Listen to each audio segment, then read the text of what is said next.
Estamos hoy en nuestro espacio Conversa con Alberto Fernández Liria. Alberto, un placer tenerte aquí con nosotros. Un gusto estar contigo, Teresa. Muchas gracias.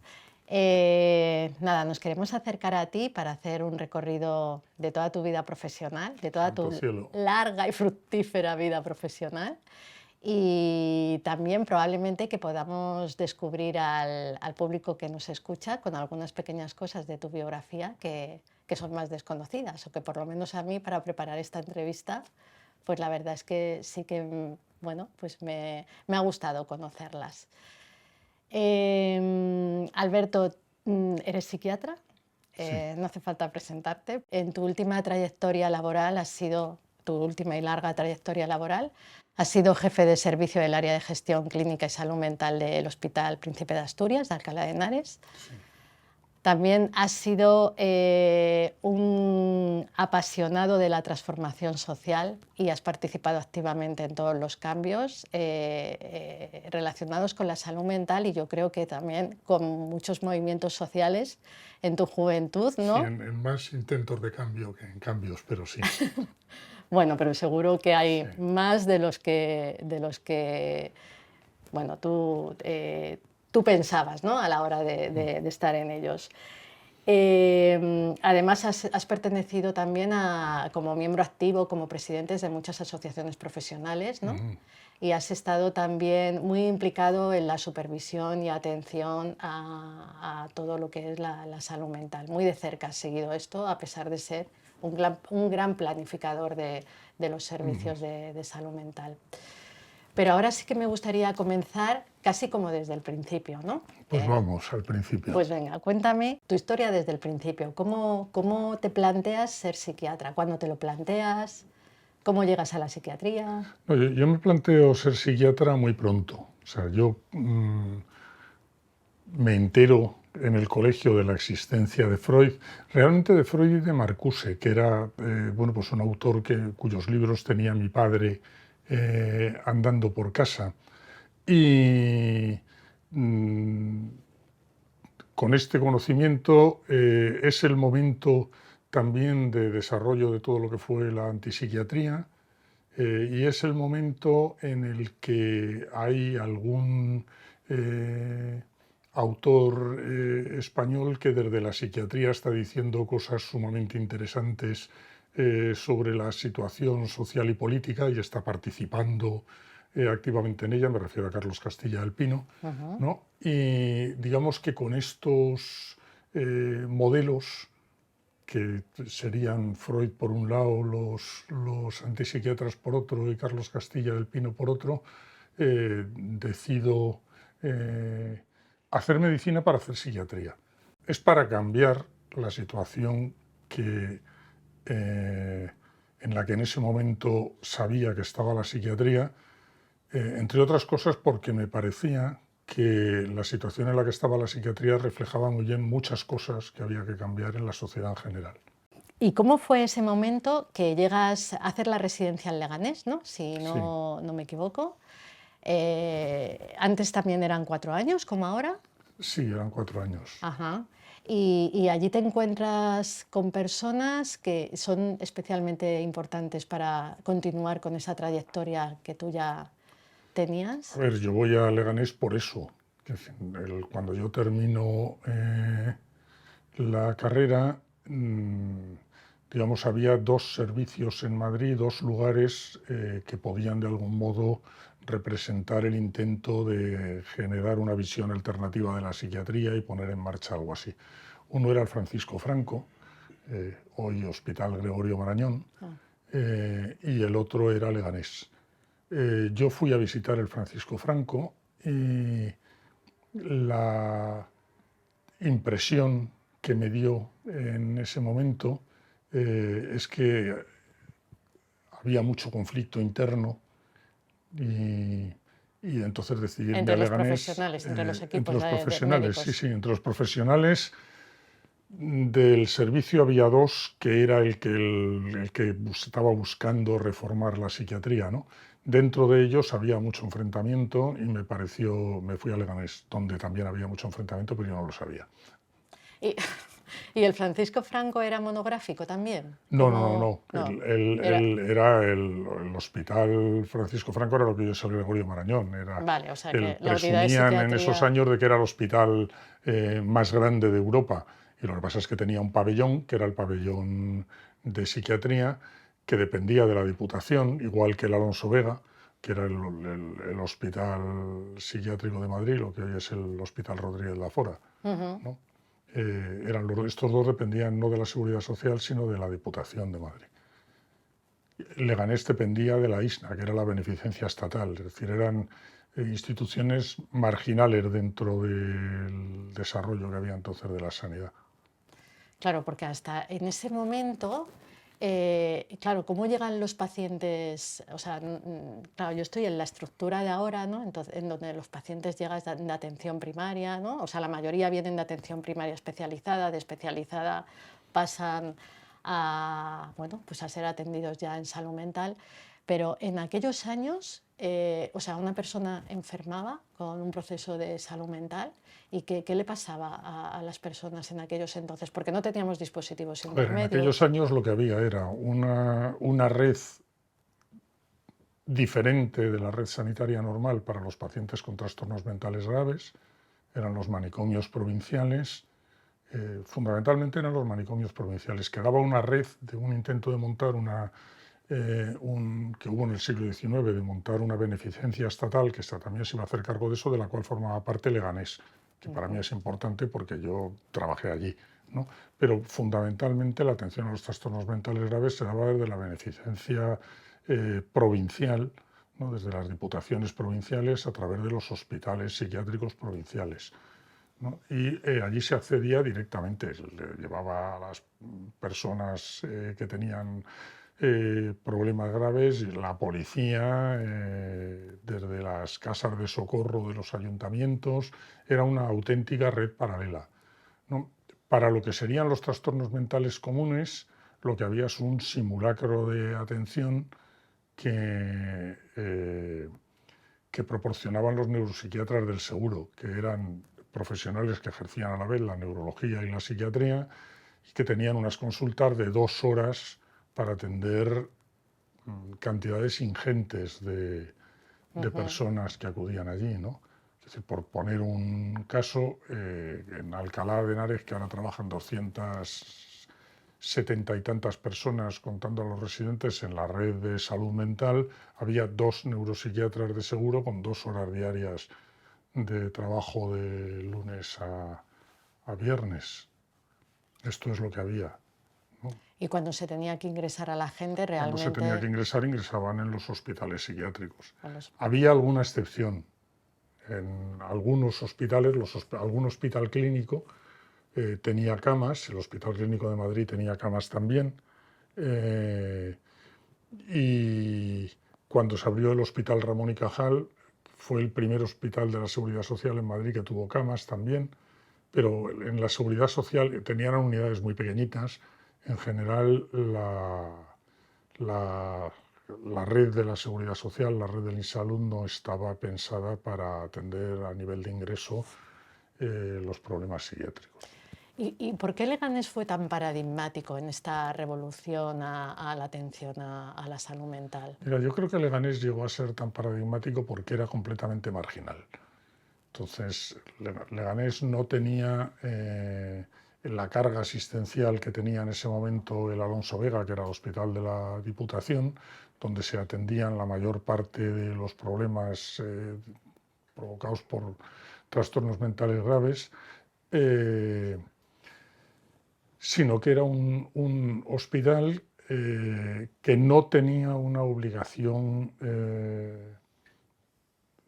concreta, no tenía una población que decía es que esta es la que ingresa aquí, ¿no? Ujú. Con lo cual dio mucha libertad a las personas que trabajaban allí en un momento determinado para pensar, bueno, ¿qué es lo que queremos hacer con esto? Y esto lo que fue conformando poco a poco fue un proyecto de transformación de un hospital que era fundamentalmente un hospital de crónicos con 200 y pico pacientes, en una red comunitaria de servicios que pasó a llamarse a partir de un momento determinado, justo desde el momento en el que yo me fui, Instituto Psiquiátrico José Germán. Hoy ha vuelto a cambiar de nombre. ¿Y cómo eran esas conversaciones para transformar aquello? Porque me imagino que estaríais muy ilusionados, muy motivados, ¿no? Sí, Teníais los espacios, teníais las bueno, herramientas. claro, quiero decir, allí había, fíjate que yo creo que en ese momento era difícil prefigurar cómo se podía dar la transformación de los servicios eh, de salud mental, ¿no? Eh, la gente que provenía de la coordinadora de psiquiatría y más vinculada a la Asociación Española de Neuropsiquiatría posteriormente, y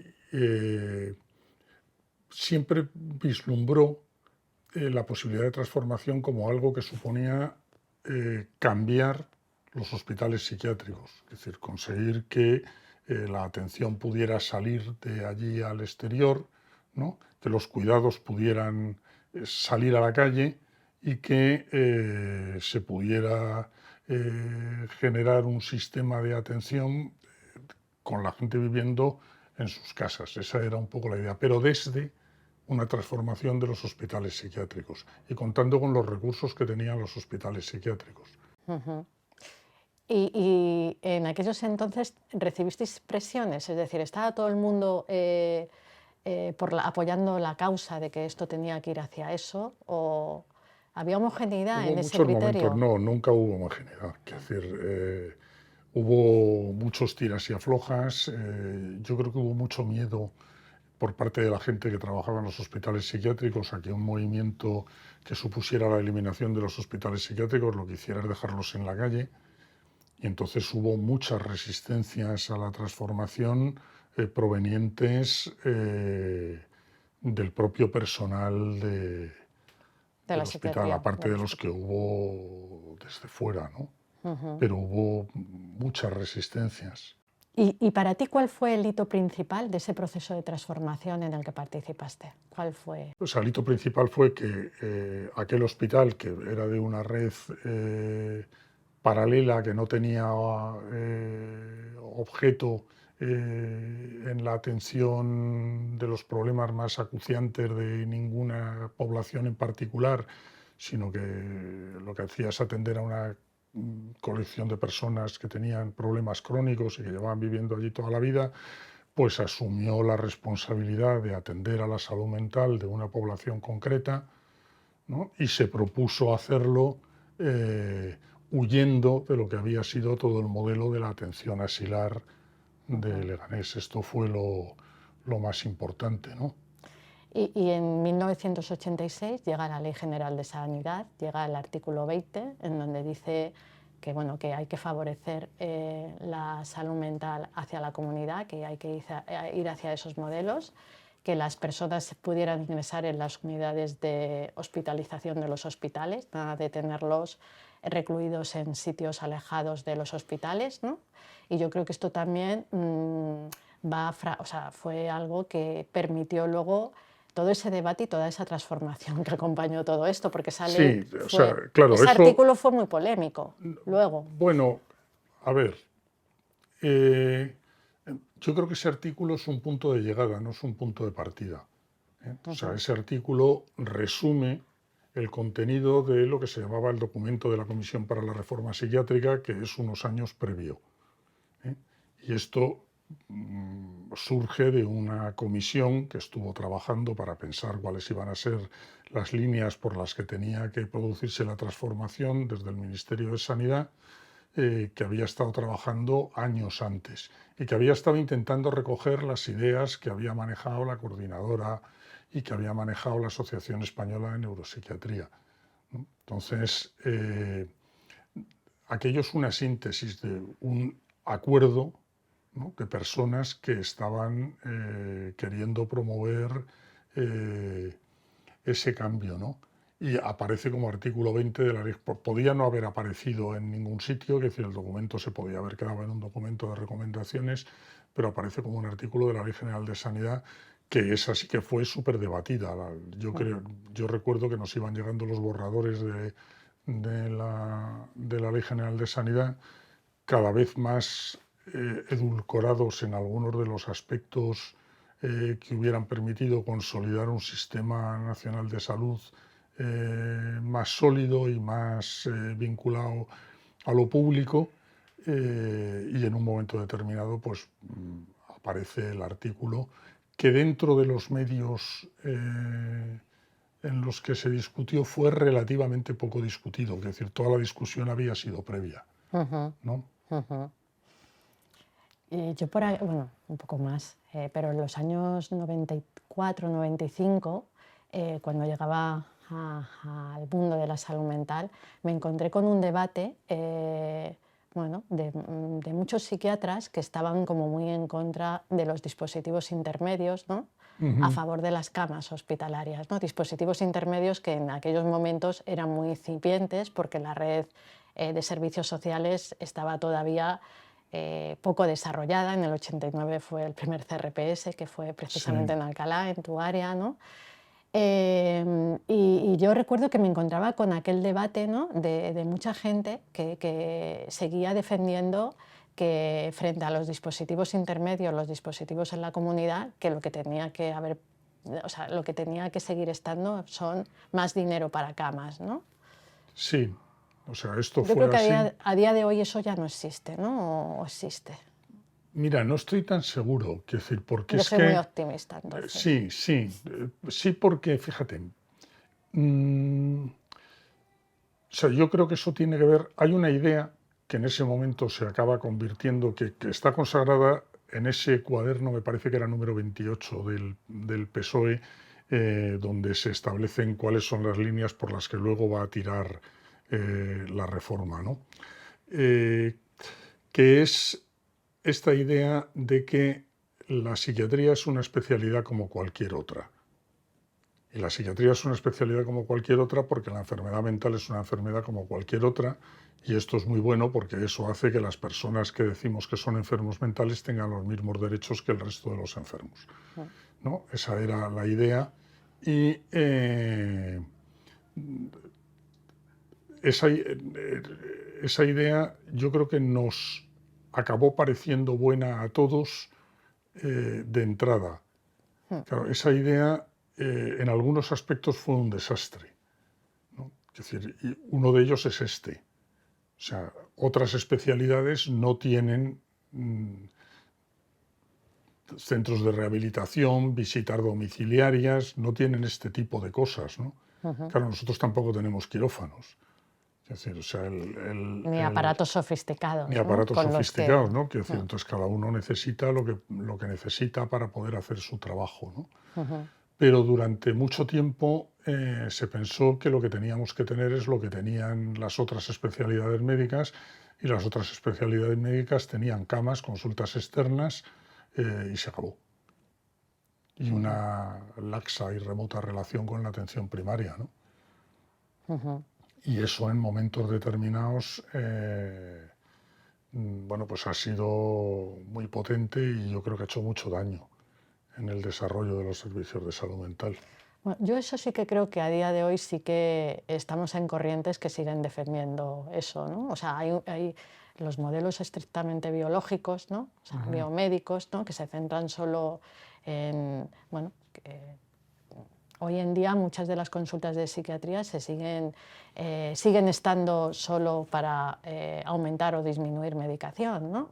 La idea de que en realidad lo que llamamos trastornos mentales tienen que ver con enfermedades que están basadas en el cuerpo y que nos remiten a alteraciones de equilibrios bioquímicos que se pueden corregir con fármacos, esa idea que ha sido dominante no tanto tiempo en psiquiatría, porque ha sido dominante desde que aparece Desde el que aparecen los Prozac, fármacos, ¿no? Para claro. acá. No, pero incluso cuando había fármacos, desde los años 50 hasta los 80, ¿no? Claro, esto hubiera sido considerado, o sea, decir esto, pretender que eso, que se podía reducir a eso el pensamiento sobre la salud y los trastornos mentales, hubiera sido tachado de reduccionismo y hubiera sido considerado impresentable por la mayor parte de la colectividad de, de las personas que pensaban en salud mental, ¿no? Entonces eso ha sido un periodo de tiempo determinado, pero durante este periodo de tiempo pues ha sido la línea hegemónica y se ha mantenido de una forma muy potente. A lo largo de toda tu carrera has sido un gran defensor de los derechos humanos. Ujú. ¿Qué barreras has tenido que derribar con más ahínco para que esta defensa prevaleciera en el ámbito psiquiátrico? La defensa de los derechos humanos eh, se identifica con la crítica de una institución que es un atentado brutal contra los derechos humanos, que es el hospital psiquiátrico, pues tal y como eran, vamos, que era el instrumento central de atención pues hasta los años 80, ¿no? Mm. Y entonces, en ese momento, el elemento fundamental es la crítica del hospital psiquiátrico y el intentar conseguir una alternativa de atención que no suponga, vamos, el auténtico, la auténtica privación de todos los derechos que sucedían cuando uno pasaba la puerta del hospital psiquiátrico y perdía su capacidad de tomar decisiones, era forzado, vivía en unas condiciones absolutamente ignominiosas. Hay una película que se rodó sobre Leganés, que fue un equipo de cine que se tiró un año entero, el año justo anterior a que yo empezara la residencia, y se tiraron un año rodando escenas de la vida cotidiana en el hospital, Ay, creo con lo cual recordarlo. tenían kilómetros y kilómetros de película. Mm. Luego hicieron varios montajes, con algunos de los cuales ganaron el festival de, o no sé qué premio, en el Festival de Valladolid, aunque la película solo la pusieron en la 2 de madrugada porque era durísima. Porque es la que ve la inmensa minoría, la 2. Claro, pero sí, sobre todo a las 4 de la madrugada. El, el, mm, yo vi esa película muchos años después. Yo vi esa película nada más rodarla y me di cuenta que tenía delante de los ojos lo que vi el primer día que entré en el hospital psiquiátrico, un espectáculo pavoroso, que cuando llevaba unos meses trabajando de residente ya no veía, Es verdad. había dejado de ver, ¿no? Porque aquello dejaba de llamarme la atención. Cuando lo vi unos años después, que conseguí un DVD con la película, con una versión francesa de la película, con subtítulos en francés, ¿no? Claro, me quedé espeluznado, o sea, porque era una monstruosidad. Era como si en un momento determinado descubrí que había estado en Auschwitz, del lado de los carceleros. Había un objetivo muy claro, que era acabar con una institución ignominiosa como era el manicomio y sustituir eso por otra cosa que permitiera atender a las personas que tenían sufrimiento psíquico, proporcionándoles algo que no fuera la exclusión de la sociedad en una institución que los hacía invisibles, pero les hacía vivir un infierno, ¿no? Es decir, y claro, durante mucho tiempo esa fue el objetivo principal, ¿no? Ten en cuenta que claro, en los hospitales psiquiátricos había personas que ni siquiera eran personas en un sentido jurídico, ¿eh? Yo no me dediqué a hacer esto, lo hizo Kiko Montilla, pero el que se dedicó a buscar personas que la Diputación de Madrid tenía ingresadas en psiquiátricos de otras provincias, me contaba que al llegar a alguna de ellas y pedir el listado tenía Álvarez, no sé qué, tal, pal, pal, y al llegar a la M ponía mudo 1, mudo 2, mudo 3 y mudo Terrible. 4, ¿no? Y lo que tenías es personas sordas, ¿no? Que habían sido ingresadas allí, probablemente de niños que no tenían carnet de identidad y por tanto no tenían carta de ciudadanía, ¿no? Estábamos en ese nivel. Y así llegas a Alcalá, o sea, con toda esta trayectoria, Claro, llegas en el no, año yo llego, 91, claro, ¿no? o sea, yo estoy en Leganés, termino la residencia, de allí estoy en el primer centro de salud mental donde estuvimos a la vez gente de la que trabajaba en salud mental en el Ayuntamiento de Madrid, de la entonces recién creada Comunidad de Madrid, antes Diputación, gente que venía del manicomio del Alonso Vega, ¿no? eh, y gente de la Seguridad Social, del INSALUD. Y estuve allí poco menos de un año. ¿Ese Pero fue el centro de Hortaleza? ese fue el Centro de Promoción de la Salud o el Centro de Salud Mental dentro de esto de Ese fue el primer centro en Hortaleza. Madrid que Fue el se crea. primero donde se daba esta circunstancia de que nos encontrábamos gente de distintas administraciones, lo que nos trajo muchísimos problemas, ¿no? Pero en ese momento yo saqué, vamos, hubo unas oposiciones, yo saqué una plaza de la comunidad y tuve que elegir entre quedarme en Hortaleza o volverme a Leganés. Y me volví a Leganés, porque yo en Leganés había dejado, vamos, había trabajado mucho en el proyecto de transformación. Yo en Leganés me encontré con personas, sobre todo con Manuel Desviat, que era una persona... eh, yo no sabía que Manuel Desviat era psiquiatra, yo había trabajado con Manuel Desviat, había militado con él en los grupúsculos antifranquistas, y los grupúsculos autónomos de los primeros años de la transición, pero como en su grupo casi todo el mundo era de Pegaso, yo pensé que él era de Pegaso. Y cuando llegué a Leganés me encontré que no era de Pegaso, que era psiquiatra y que estaba allí. Y bueno, hicimos una buena relación, trabajé con él en hacer el proyecto de transformación de Leganés y cuando tuve ocasión de esto, pues me volví a Leganés y entré. Fue una entrada conflictiva porque dependíamos de una administración diferente, la plantilla del hospital y nosotros, y hubo bastantes resistencias a que aquello empezara a ponerse en marcha, pero finalmente lo que hicimos fue tirar para adelante con un plan de transformación que hicimos para 4 años, se tardó 5 en hacer, Bueno, pero muy bien, ¿no? supuso... ¿Y eso qué supuso, el plan de bueno, pues transformación? supuso que dejó de haber un hospital psiquiátrico de Leganés y pasó a haber una red de servicios comunitarios donde había 2 centros de salud mental, un centro de día, que es lo que hoy llamaríamos un centro de rehabilitación psicosocial. No Había unos era talleres también, ¿no? Que los el, hacía Dionisio, ¿no? Puede ser, ¿te acuerdas? ¿Tú lo llegaste a a ver, conocer? lo que hubo es una reconversión de lo que eran los talleres ocupacionales Eso es. del hospital psiquiátrico, que tenían además toda la infraestructura para esto, ¿no? Y entonces, bueno, pues, pero claro, se transformaron para convertirlos en un instrumento de rehabilitación, no en algo ocupacional o peor todavía, porque los talleres de los hospitales psiquiátricos no solamente tenían una función ocupacional, sino que muchas veces sustentaban un negocio como el trabajo de las cárceles, ¿no? Donde lo Sí. que pasa, sí, sí, donde se hacían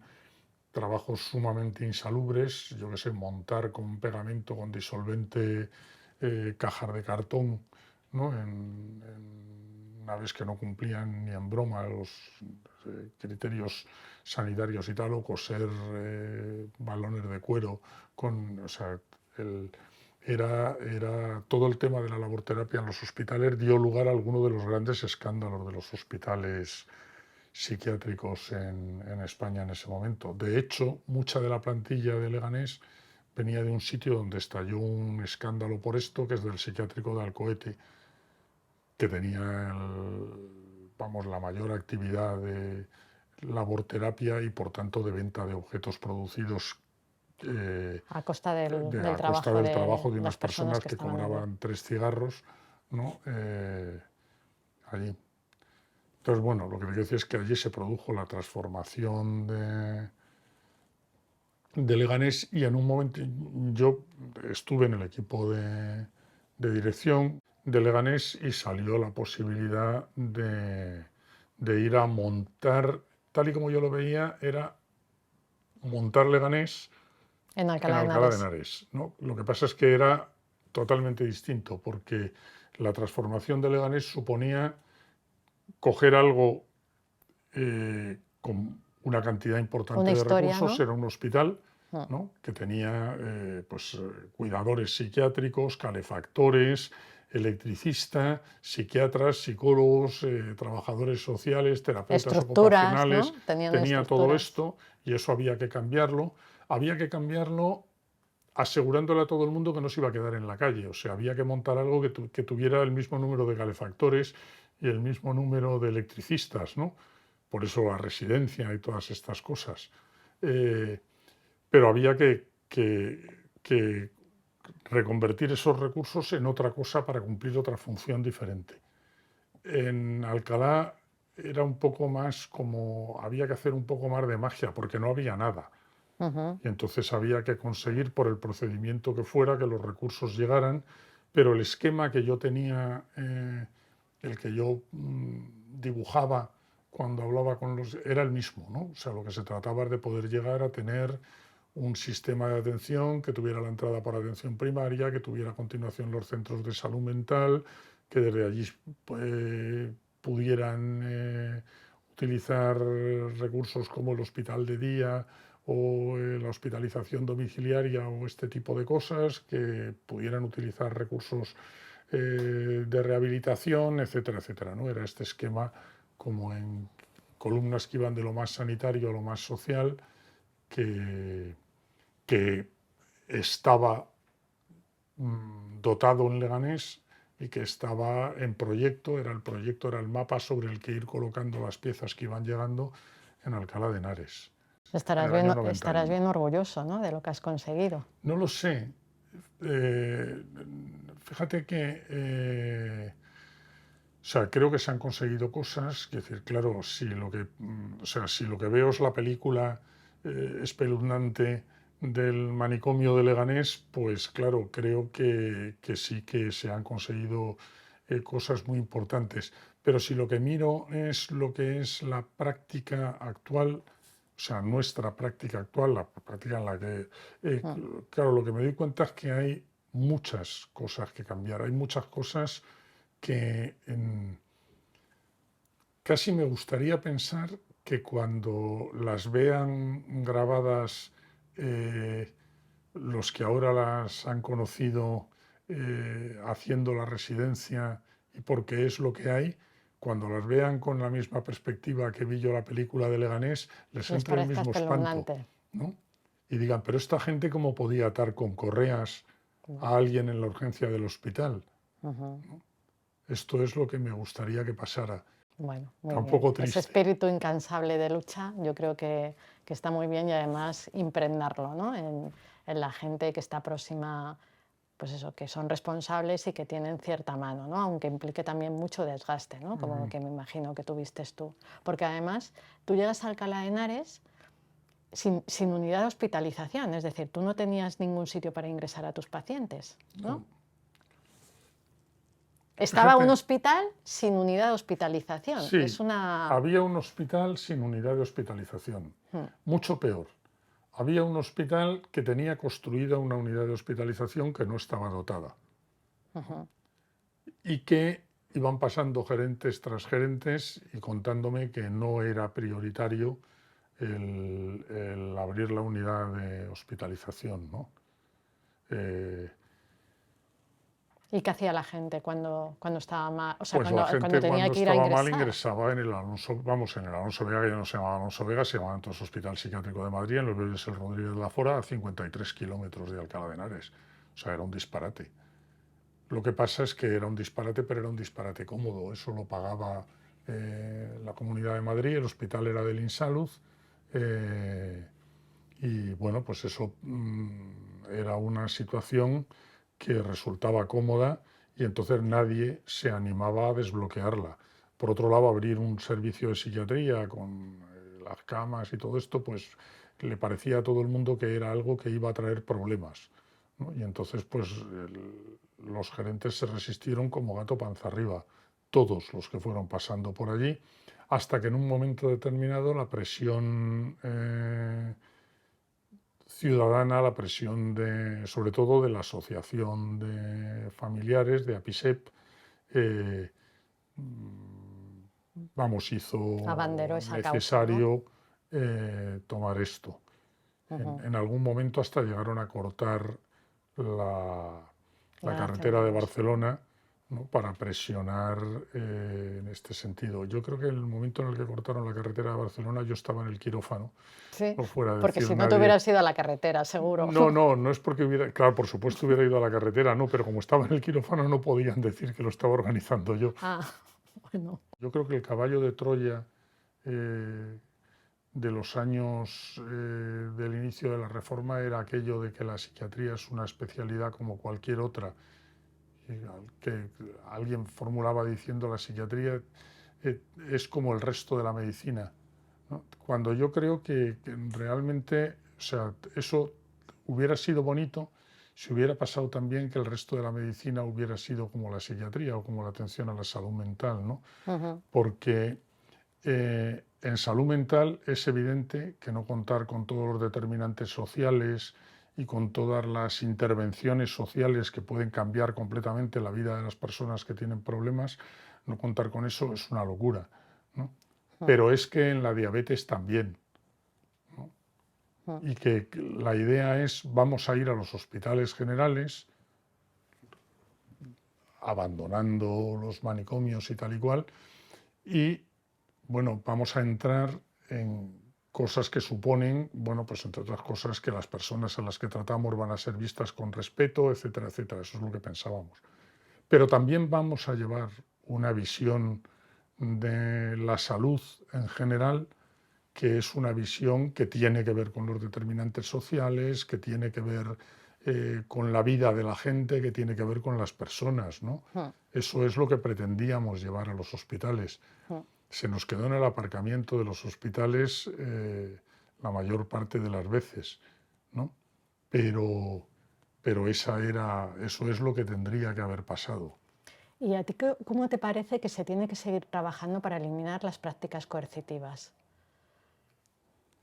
En los Bueno, hospitales, probablemente en los hospitales es donde más se vea, ¿no? En las unidades de sí, hospitalización, ¿no? Cuando hablamos de las contenciones mecánicas o incluso de las químicas, a veces a nosotros, las nuestras, las más sociales, las que hacemos en el día a día, que son las informales, ¿no? Cuesta más verlas, ¿no? Pero tú sí que abanderaste uno de tus últimos proyectos acerca de estos informes que publicabas sobre las prácticas coercitivas, ¿no? sí, porque yo creo que, a ver, te decía, yo veo la película esta que se llama Animación en la sala de espera sobre Leganés y me doy cuenta de que yo estaba trabajando en un medio eh, monstruoso y yo no lo veía. O sea, lo vi el primer día, lo veía en la película, pero en un momento determinado lo dejas de ver porque pierdes la sensibilidad a eso. Lo primero que hace falta para poder cambiar esta práctica desde los profesionales. Esto además no va a cambiar solo por la voluntad y la acción de los profesionales, sino sobre todo por la voluntad y la acción de las personas que tienen problemas bueno, pues que han tomado la palabra sobre esto y han hecho muy bien, ¿no? Pero desde los profesionales la primera historia que hace falta es verlo. Y entonces, claro, tú lo que estás hablando son de los informes eh, que hicimos en los últimos momentos de estar yo allí, en los que lo que hacíamos es intentar hacer público lo que estábamos haciendo de coercitivo. O sea, en este momento no sabemos cuántas contenciones se hacen por habitante en los hospitales de Madrid. Eso no está publicado en ningún sitio, pero debería estar publicado. Porque Pero eso no parece que interese, ¿no? no, yo creo que no interesa porque si no lo vemos es como si no existiera. No, hacemos muy pocas, ¿no? Muy pocas, no, ¿cuántas? Y son más o menos que el año pasado y sobre qué tipo de personas, ¿no? Y con qué tipo, y después de qué tipo de cosas y a qué hora, ¿no? Y quiénes son los profesionales que las indican, ¿no? Es decir, el poder hacerlo visible es lo primero que hace falta, que es para poder hacer un cambio, ¿no? Es reconocer qué es lo que estamos haciendo, ¿no? Y plantearnos si se pueden hacer cosas por dejar de hacerlo o por hacerlo de otra forma. Con todo esto, ¿tú sigues pensando en que la atención a la salud mental está en crisis? No, no, no, yo creo, saber, la atención a la salud mental está en crisis, o sea, yo creo que por fortuna, absolutamente. O sea, yo creo que lo que ha entrado en crisis, lo que en este momento sabemos, acaba de publicarse el metaanálisis de Joanna Moncrief y compañía, revisando cuáles son las pruebas que tenemos de que la depresión es una enfermedad que tiene que ver con una alteración de la serotonina, en la que lo que ha conseguido es llegar a la conclusión de que no hay absolutamente ninguna prueba de que esto sea así. Esto, que es la idea que se instaura cuando llega el Prozac, ¿no? Ha sido el paradigma dominante durante unas décadas. Y esto yo creo que se ha acabado, por fortuna, ¿no? Esta idea de que los trastornos mentales responden a enfermedades que tienen que ver con alteraciones de los neurotransmisores que probablemente son por causa genética y lo que hay que hacer es corregirlas introduciendo desde fuera las sustancias que faltan o bloqueando las que sobran, como se hace con la insulina y los diabéticos, esta idea no Ya se no da más de sostiene, sí, ¿no? y entonces habrá que buscar otra. Cuando he dicho esto alguna vez hasta por escrito, sale gente de la que dice, pero los fármacos le han servido para mucho a las... Bueno, no tiene nada que ver. O sea, los fármacos pueden haber servido para mucho, pero lo que estamos hablando es de si la explicación es esa, ¿no? La metáfora que utiliza Joanna Moncrief yo creo que es también sumamente útil para esto, ¿no? Ella cuenta, claro, si una persona es tímida, le cuesta mucho acercarse a las personas con las que quiere ligar y no consigue hacerlo. Si se toma un gin tonic, igual consigue hacerlo, pero esto es que no lo hace porque tiene un déficit de gin tonic en el cerebro, pues seguramente no, ¿no? Esto es porque el gin tonic produce un tipo de intoxicación que es favorecedor, en determinadas dosis, favorece que uno pueda hacer cosas que no hace sin el gin tonic. Pues con esto pasa exactamente igual, con los ansiolíticos o con los antidepresivos o con los neurolépticos, ¿no? Y entonces, claro, pueden ser útiles, pero tenemos que buscar otro tipo de explicaciones. ¿La terapia narrativa mejora los malestares emocionales? Vale, lo que yo hago se puede llamar terapia narrativa, ¿no? Pero lo que yo sostengo es que la psicoterapia, se llame como se llame, en lo que consiste es en establecer conversaciones y relaciones que permiten que las personas modifiquen la narrativa que tienen sobre sí mismos, sobre el mundo, sobre sus relaciones, ¿no? Los distintos modelos psicoterapéuticos en lo que se diferencian es en con qué piezas construyen las narrativas alternativas a la narrativa que uno trae de entrada y que le produce sufrimiento. Hay quien las construye hablando de defensas frente a impulsos inconscientes que producen angustia y quien las construye hablando de pensamientos que se disparan cuando determinados estímulos producen, ¿no? Pero yo creo que todo lo que es lo que se ha llamado psicoterapia es una actividad, es una práctica narrativa, ¿no? Es una relación que permite modificar las narrativas a través de las cuales nos contamos a nosotros mismos y nos contamos el mundo en el que vivimos. Después de 40 años, con un movimiento de cambio como el que viviste, ¿te sientes decepcionado porque siga predominando a día de hoy la psiquiatría biologicista? Hombre, la palabra no es decepcionado. Eh,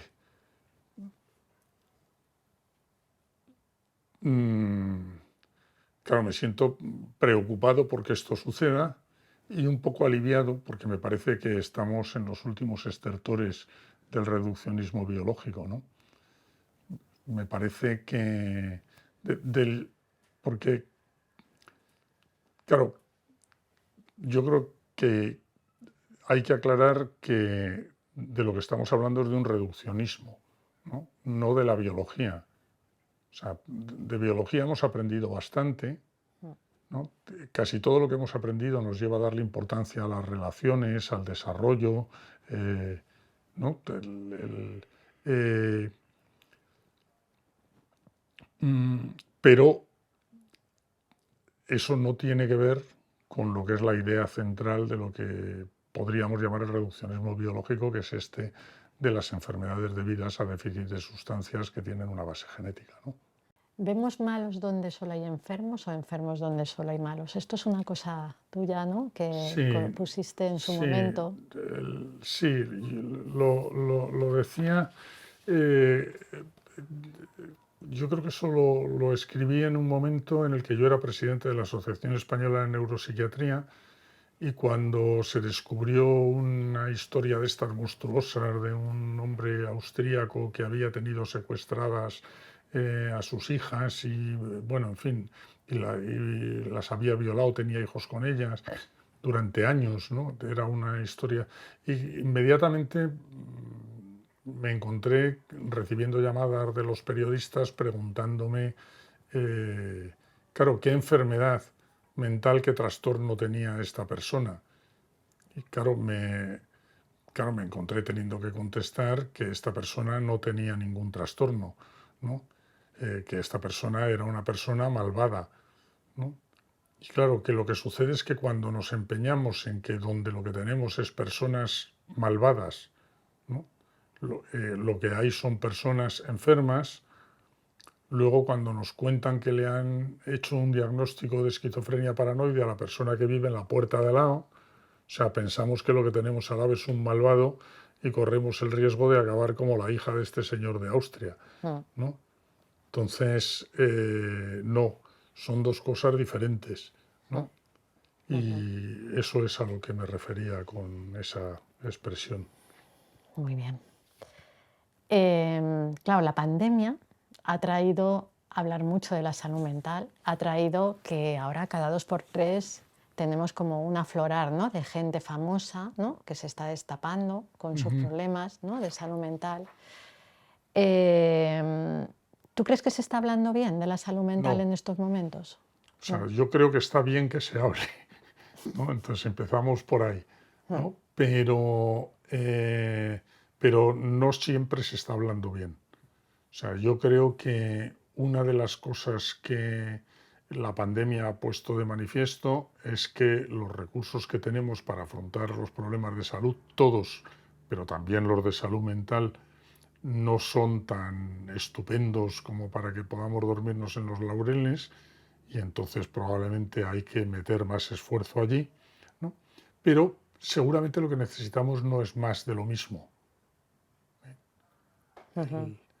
Claro, lo primero que pasa cuando se habla de salud mental y la pandemia es que alguien se pone a contar cuánto ha aumentado la prevalencia de los trastornos de ansiedad con criterios DSM-3, DSM-5, 5, ¿no? O los criterios o los depresión, ¿no? trastornos depresivos Mm, o tal, ¿no? Es decir, de forma que lo que habría es unas enfermedades que se han disparado en lugar de pensar que lo que esto nos ha enseñado es que tenemos que estar muy atentos a qué es lo que pasa si a unas personas que están en desarrollo y se encuentran con que no pueden acceder a cosas de las que necesitan para desarrollarse de una forma adaptativa, como son los adolescentes, se les privan de esas cosas durante el periodo de la pandemia, ¿no?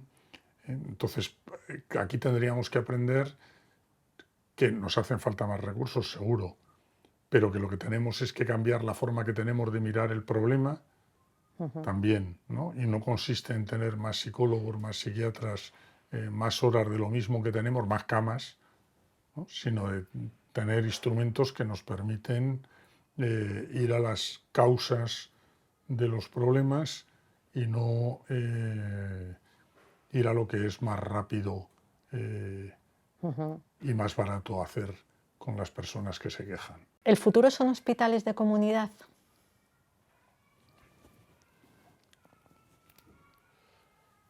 Uf, a mí me gustaría pensar que el futuro no son hospitales. No sé lo que quiere decir hospitales de comunidad.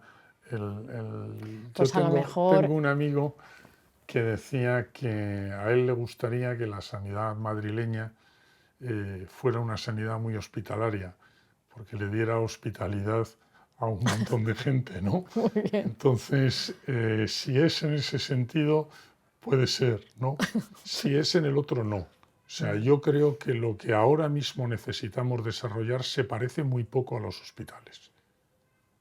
Lo que probablemente sí que tiene es mucho que ver con la comunidad.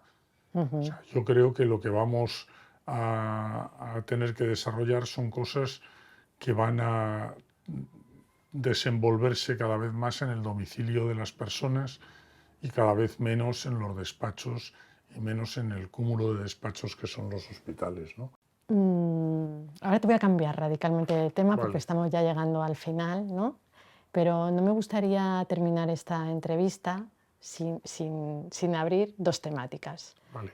Una, la de tu experiencia con los conflictos armados Ujú. y en esa trayectoria de cooperante, de voluntario, en donde estuviste mucho tiempo y no sé si a día de hoy sigues estando conectado eh, con esos organismos, ¿no? ¿Qué te quedas? ¿Qué aprendiste de aquella experiencia? Mucho. Vamos a aprender, he aprendido mucho. Sobre todo que las situaciones terribles, donde sucede, sacan lo mejor y lo peor de las personas. Ujú. Entonces, claro, al final se queda uno muy impactado porque sacan lo peor. Y entonces en estas situaciones suceden atrocidades, ¿no? Pero también sacan lo mejor.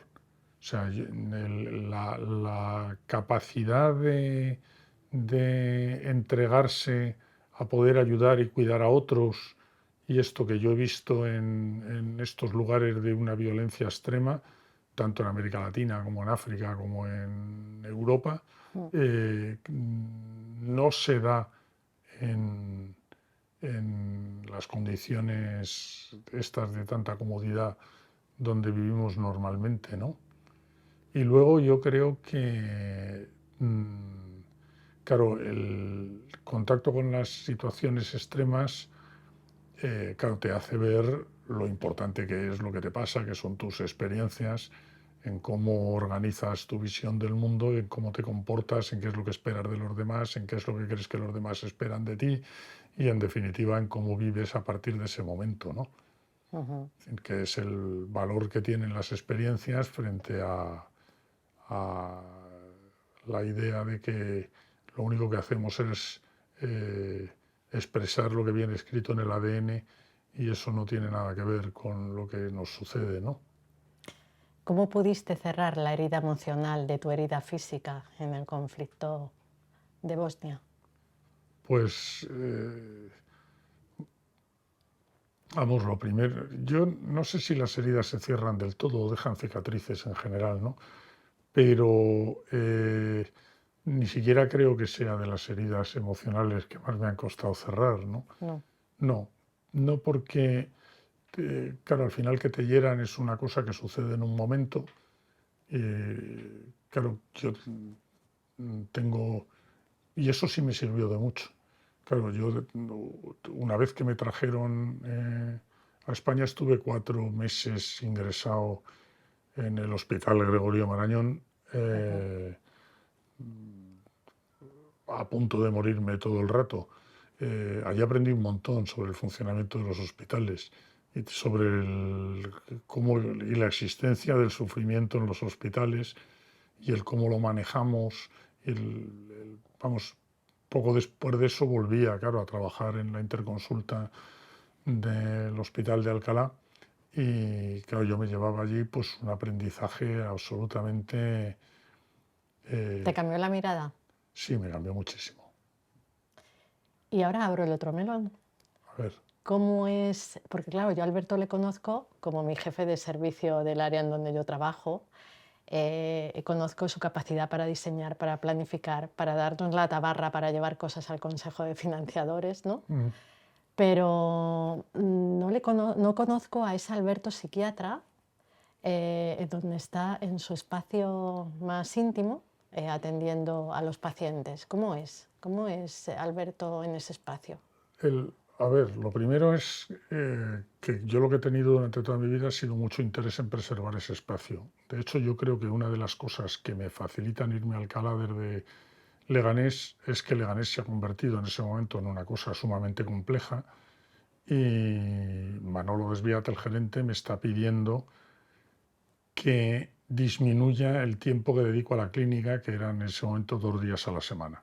Ujú. Entonces me voy a Alcalá, donde me propongo, yo creo que lo he mantenido en muy buena medida durante los 20 y tantos años que he estado allí, dedicar la mitad del tiempo a la clínica. Claro, yo he tenido la suerte de que en clínica he podido hacer lo que he querido, es decir, porque lo que he hecho ha sido fundamentalmente psicoterapia, pero he hecho psicoterapia individual, de familia y de grupo, pues durante estos años, vamos, pues, como he querido y con la posibilidad, además, probablemente con una presión asistencial menor que la que tenían mis compañeros, y en ese sentido en una situación de privilegio que me ha servido pues para poder pensar sobre esa actividad y para poder nutrir la actividad que he hecho como docente en psicoterapia, ¿no? Y cuando te situabas frente al paciente, ¿cómo eras, Alberto? ¿O Pues, cómo es? pues, Porque yo creo que eso al final nunca, siempre se lleva, ¿no? pues mira, yo creo que tiene mucho que ver con lo que hemos estado hablando todo el rato. Yo no he llevado bata en mi vida. eh, A mí en general mis pacientes me han llamado Alberto y no doctor Fernández Liria. Yo creo que hemos trabajado siempre sobre la idea de que esto que te preocupa y que tendríamos que poder cambiar es algo que tiene sentido, y lo que tenemos es que trabajar en cuál es el sentido que tiene para ver si se puede hacer encajar de otra forma en tu vida, de modo que no sea necesario que lo pases así de mal. Pues, Alberto, yo cierro agradeciéndote que no seas un psiquiatra típico, Vaya. aunque el ser atípico me dices que te gustaría ser más típico, pero en esta era en la que estamos todavía tú sigues siendo un psiquiatra atípico. Ojalá te copien muchos, ojalá muchas personas que vengan detrás de ti defiendan los derechos humanos y la atención con calidad y con dignidad a la salud mental como lo has hecho tú. Yo me siento muy orgullosa de, desde el 2011, creo que fue, estar en el área de Alcalá de Henares y haberte conocido y haber visto todo lo que se fragua ahí en el día a día. Y quiero recordarte una frase que leí precisamente ayer y que está asociada a ti, porque no sé de dónde la he cogido, pero de algo que estaba leyendo tuyo, que dice que los psiquiatras hacemos creer que el malestar emocional se maneja mejor utilizando fármacos. Esto solo lo puede decir un psiquiatra típico, como tú. No, pero eso es así. Bueno, No, y además, quiero decir, claro, habría que decir que de algún modo nos han pagado para hacer eso. ¿No? O por lo menos nos han dado muchas facilidades y muchos. pero Ellos. seguro que podéis hacer muchas más cosas que eso. No, claro, o sea, seguro que podemos hacer muchísimas más cosas, ¿no? Y, hombre, a mí lo que me gustaría es que lo que hubiera es fuerza suficiente para conseguir que la gente se forme para hacer otras cosas, además de eso.